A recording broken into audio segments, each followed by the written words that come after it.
Olá pessoal, aqui é o professor Frank, seu professor de filosofia. Na aula de hoje nós vamos falar sobre René Descartes. René Descartes, ele propõe o pensamento racionalizado. O que vem a ser o pensamento racionalizado? É aquele pensamento onde se questiona as verdades. René Descartes começou a indagar sobre as verdades a partir do momento que ele percebeu que muitas das vezes aqueles homens que tinham grandes conhecimentos e que eram responsáveis por julgar se estava certo ou estava errado, também cometiam erros. René Descartes acreditava que o erro era fruto do nosso inconsciente, ou seja, das nossas formas como dos nossos sentidos nos quais verificamos as coisas. Um exemplo clássico disso, para René Descartes, todo mundo tem uma forma de pensar.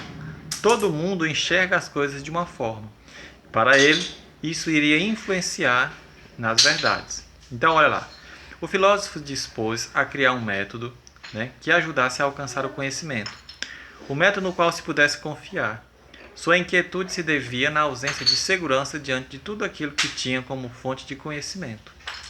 Então, acreditava-se ele que os sentidos, aquilo que a visão, o fato, o paladar, nos induz ao erro, o próprio pensamento nos induz ao erro.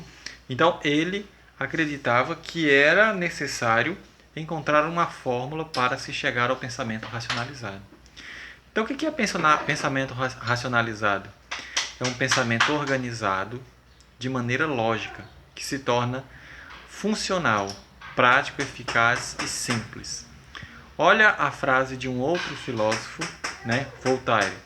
Ele falava o seguinte: devemos julgar um homem mais pelas suas perguntas do que pelas suas respostas.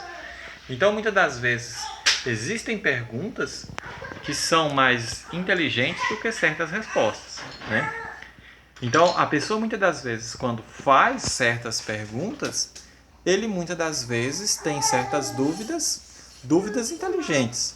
Nem todas as perguntas são inteligentes, mas, muitas das vezes, uma pessoa que tem boas capacidades, ele leva as pessoas a acreditarem nele pelas suas excelentes perguntas, Então, as características do racionalismo são essas, A razão humana, o pensamento humano, é o único instrumento capaz de conhecer a verdade.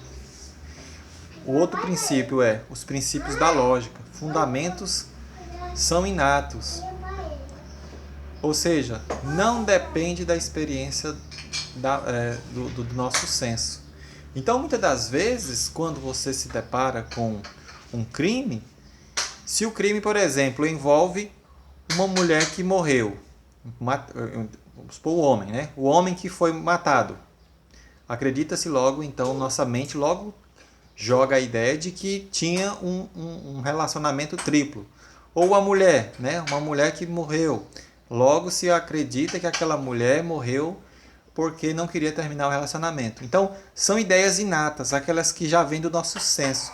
Então, essas ideias sensoriais, elas nos conduzem ao erro, Olha lá, ao nascermos, trazemos em nossa inteligência alguns princípios racionais e ideias verdadeiras.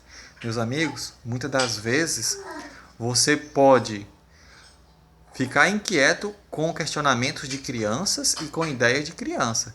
Você pode verificar que depois que a gente cresce, que a gente vai perdendo os princípios de criança, a gente vai começando a criar a maldade, Muitas das vezes a criança ele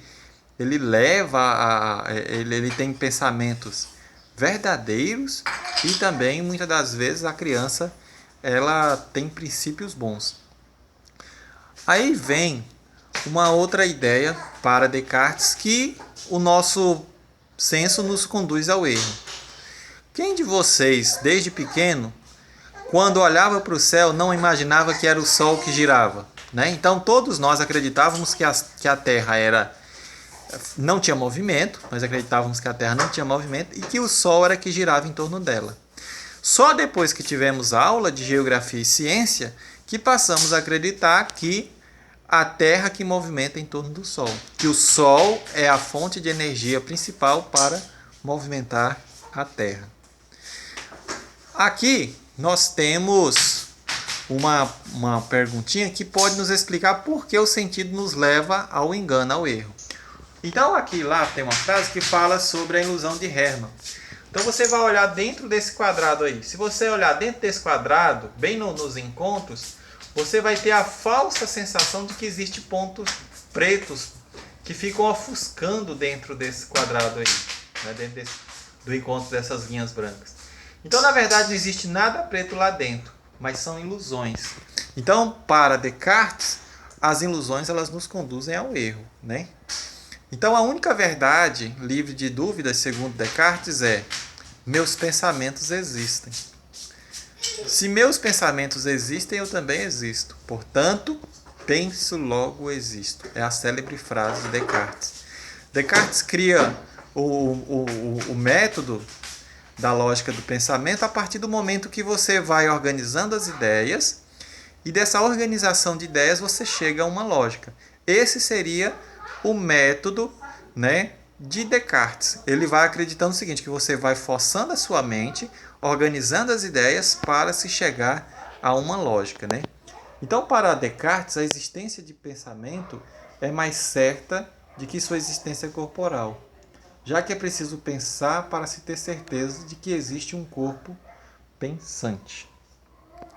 Aqui no final tem uma frase para nós concluirmos.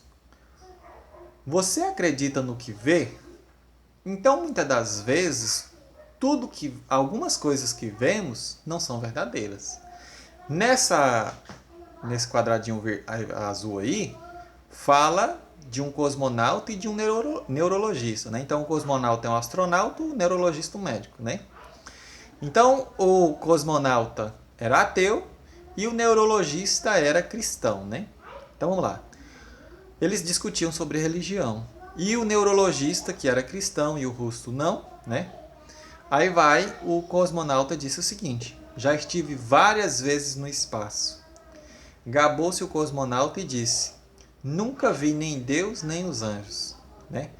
Então, na verdade, nós não vemos, mas nós acreditamos, né? Aí o neurologista fala o seguinte: eu já operei muitos cérebros inteligentes, respondeu o neurologista, e também nunca vi um pensamento dentro da cabeça dele, né? Então você acredita no que você vê? Muitas das vezes o que vemos nos induz ao erro. Só o pensamento, só as perguntas nos levam às verdades verdadeiras. Então, para René Descartes, era necessário criar algumas perguntas para se chegar às respostas. Olha aqui, hoje vocês vão receber um texto, e aí nesse texto nós vamos trabalhar o seguinte, né? Deixa eu aumentar aqui a tela do meu computador. Só um instantinho. Olha lá. Então, deixa eu só concluir aqui. Seu método de investigação teve como ponto de partida algumas perguntas. Pode-se confiar nos sentidos humanos? Não. Aquilo que vemos muitas das vezes nos induz ao erro. Como é possível uma pessoa saber se está acordada ou sonhando?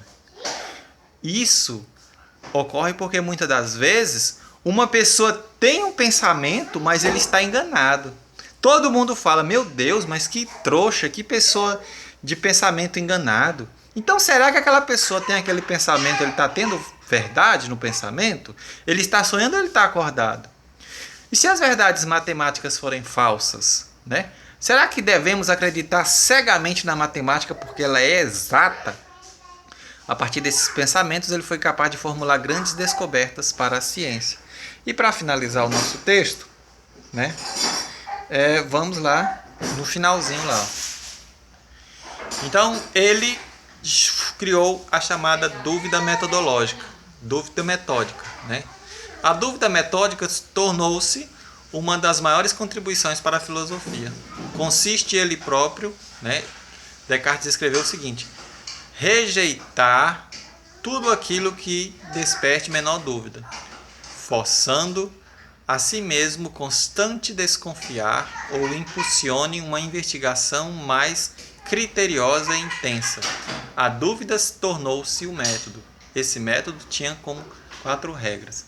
Então, para Descartes, você chegaria ao pensamento verdadeiro através da dúvida, da desconfiança. Aquilo que gerasse pouca desconfiança tinha que ser descartado, e aquilo que fosse gerasse mais confiança, tinha-se que aprofundar o conhecimento para forçar chegar à verdade. Valeu?